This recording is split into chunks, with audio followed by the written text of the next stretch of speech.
Hello everyone, I'm the Weather Dude. Bit of a later upload today, but we are going to be talking about the wildfires that are burning across the West, just giving the latest updates and the potential, giving like the latest forecast to see could these fires finally die down. So let's get into it. Stay tuned for the whole video and enjoy. If you'd like staying up to date with the latest weather forecasts and updates, then please consider hitting the subscribe button below. Let's see how fast we can get to 2,000 subscribers. Also, to help this video's performance very much, please consider clicking the like button and sharing this video with your friends. Also, please consider watching the whole video. Thank you. Now let's get on with today's video.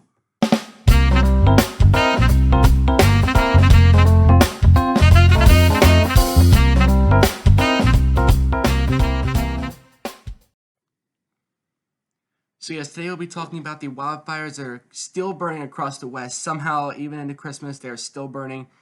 And we're going to be taking a look first at our observed rainfall. Kind of like saying, in the past week, how much rainfall have we had? And as you can see, for Southern California, it really does not look like much. Actually, really no rainfall. Most of the rainfall has been even San Francisco's only gotten a half inch of rain. But where the rain has fallen, it's been Central and Northern California. And there has been some fires up there too, so it does help. But Southern California, I feel like, is seeing the worst fires, as well as the Four Corners region. All right, if you look at the drought monitor, which I'll show in a little bit, they're actually in some pretty bad conditions as well. So let me pull up this map. All right, and here we have some of the active wildfires. So as you can see, for California, most of Central California, it's been fog. I'm sure there are some fires, maybe not like ginormous ones, but there are some fires in California. We also have one reported here in Oregon. Glendale, Oregon, there was a fire there as well as Southern California, not too far from Los Angeles, in Fillmore, California. We also have a group of fires in, actually, this is the Baja in Mexico. We even have a fire right on the border of California, Nevada, and Arizona, in Mojave Valley, Arizona. Also another one here in Arizona. So there's definitely a few fires, even across New Mexico and Texas. All right, so there are some burning wildfires. But the ones you see in the Southwest, these are the more dangerous wildfires. These ones have been going for a lot longer. And so usually I like to show the oscillations when I'm talking about the snowstorms in the east. All right, so keep in mind how the PNA could be going positive. This is going to keep that cold air coming into the east and warm air in the west. Obviously, we're talking about the west today. So think about whatever I talked about the east with cold air, pretty much going to be opposite in the west with the warm air. So, like, for example, the West would want the NAO to be positive, not negative, like it's forecast to be.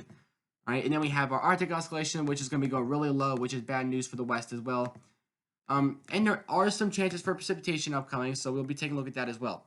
So let's take a look. This is December 28th through January 1st, the 6 to 10 day outlook from the Climate Prediction Center, and it shows good news. We see a good chance, 40+% chance of below average temperatures for pretty much the entire West Coast. And not only that, but even across the Four Corners region and Southern California, you do have the chance in that same time frame, the 28th through the 1st, you guys could see some slightly above average precipitation as well. So that's always good news. All right, and it contains those fires. But as we head through 8 to 14 day outlook, though, so this is December 30th through January 5th of next year, you can see we do see some cooler air still in place as forecast by the Climate Prediction Center. But there also is dry air forecast, and I would rather there be like above average precip than below average temperatures, because there can still be fires when it's cold outside, right? The cold air doesn't stop the fires, but it does help.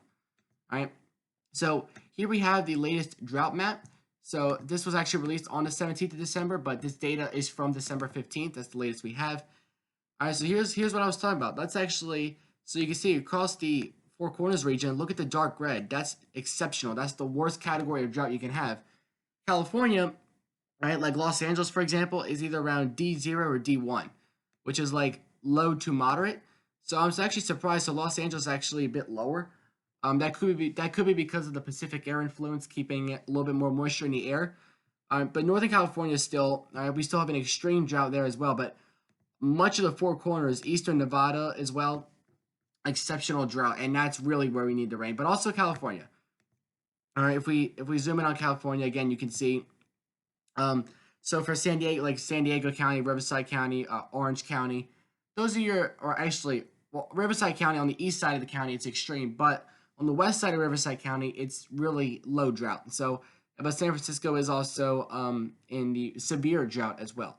So as you can see, there are some places across the West, pretty much the entire Southwest, even parts of the Northwest, that definitely could use some rain or snow in those mountainous regions. All right, so we're going to take a look now at the models and kind of take a look, is there going to be any rain in the forecast or maybe even just increased humidity values? So we're going to start off with the GFS model and then we'll go over to the Canadian model. So as you can see, we definitely have some rain showers coming in Thursday afternoon. This is Christmas Eve. Right, some rain would be a Christmas miracle. All right, and then we have these storms that come on shore. Now, like if you were to take this green line and bring it due east, you might think, oh yeah, it's going to cover the entire state of California, right? We're going to be okay. But what happens is these storms that come into the northwest, into the west coast, the low always gets slingshotted into the northwest. So this rain, even though it looks like it's going to cross the entire state of California, it only impacts Northern California, right, and not Southern. So watch, as you can see, look at all the rain. We have the rain and the mountain snow in Northern California, Southern California, not so much. So this has been the bad news for California here, especially southern part of the state. And as you can see, like for this storm, it's going to be dropping a little bit farther south. Now this is forecast for 8 p.m. on the 28th into the 29th. So that would definitely be some good news as well. Maybe some rainfall in there. All right, and then it's all said and done. So how about the relative humidity values, right? At least some increased humidity would certainly help. And I think we're going to get that. 8 p.m. Thursday, basically the entire state of California actually has above average, or I should say relatively high relative humidity values, right? Anywhere from 80 to 90%, all right? Which any green color definitely does help the firefighters, all right? And then that low that comes on shore, like I said, mostly central and northern California with that storm system, all right? Then that one moves through, and then we have the other low that drops a bit farther south, and that's going to pump in some more higher relative humidity values to, say, Southern California, you know, a place that actually does need a lot of rain and humidity as well. So let's actually go out a little bit farther than 160. Let's go out to 2 p.m. on December 30th. Or actually, yeah, we'll go end of the day on, so this is up until the 31st. As you can see, most of the rainfall in Southern California will be limited to the coastline, but the rainfall will try and get inland, but rainfall shouldn't really get higher than an inch. Although we do see some later blue values near Los Angeles and San Diego County. So that could represent an inch of rainfall as well. That is certainly great news. Remember, we want rainfall. We do not want too much rainfall. And then in Northern California, where according to our drought monitor, actually, let me go back and look at that. According to the drought monitor, we are in a severe to extreme drought. So this still does help. All right, so Northern California really does need it as well. And we're forecast about 1 to 2. And then in those spotty areas, maybe 2 to 4, 2 to 3 in those spottier regions in Northern California. All right, so now we're going to look at the Canadian model. So as you can see, let's see if they really agree with the GFS model. And here comes the first storm. It moves. It's a bit stronger of a storm. It moves farther north. Northern California can still use the rain. All right, again, going back to this, you know, Northern California can really still use the rain. I mean, even though, like, actually, according to the drought monitor, Los Angeles and San Diego are actually in a D0 level drought, while Northern California is in a D3 level. So actually, in some cases, Northern California may actually be worse than Southern California, depending on where you are in Southern California. All right, so it just depends on where you are. It's kind of like a localized matter. All right, and then we get that. So the GEM model does agree that a second storm will come through. This one moving a bit farther south, bringing relief to Central and Southern California as well. This is the perfect type of storm, right? We have our light to occasionally moderate rain. No heavy rainfall is going to cause any destructive flooding. All right, but just enough rainfall to put a douse on those fires, and I think that's certainly very good news. And as for the total rainfall, let's also go out to. All right, so ending this year, so up until the end of the year, like the GFS model, and quite a couple inches. And even those that dark red, now this could be snowfall for the Sierra Nevada actually, but 6 inches of rain. All right, and then would be the equivalent for snowfall if you live higher elevations. But in those lower elevations, definitely a few inches of rainfall, which might be a little bit much, but it does put out the fire. And then, again, Los Angeles, San Diego, to the coastline, ½ inch to an inch. But once you go inland, right, that's if you want to call it southeastern portion of California, and the Four Corners regions as well, where they really do need the rainfall, they're not quite going to get it. So in Southern California, I would say the rainfall is a little bit more limited to the coastline. All right, and then in Northern California, it's the coastline and inland once you get to Northern California. So that's kind of how it's looking here. All right, if we look at now there is no relative humidity with this model, but we do see the precipitable water, which is sort of like a similar map here.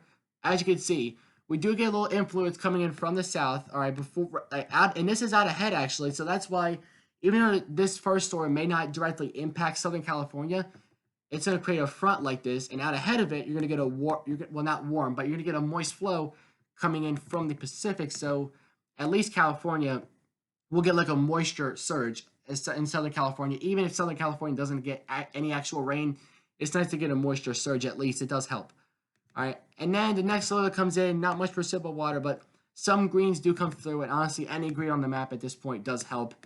A little or a lot, even though we prefer a little bit of rainfall at a time.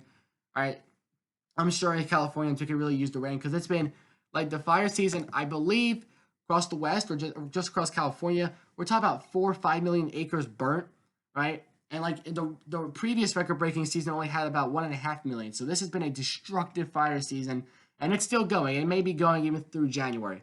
All right, it may not come to an end until January. So thank you guys for watching today's video. I'm the Weather Dude signing off till next time. Stay safe, and I will catch you guys in the next video.